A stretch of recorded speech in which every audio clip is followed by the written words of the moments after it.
When it's time to replace your wiper blades, a Mopar authorized dealer can provide you with the right set for your vehicle, and you can install them yourself in just a few minutes.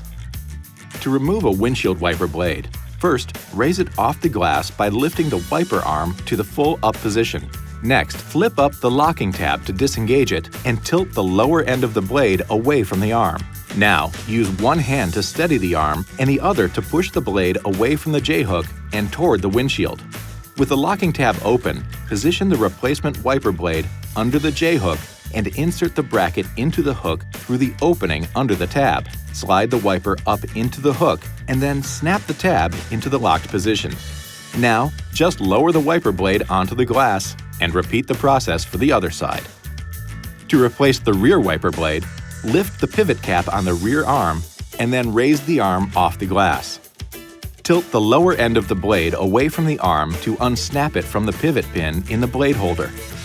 Install the replacement wiper blade's pivot pin into the blade holder and press the blade until it snaps into place.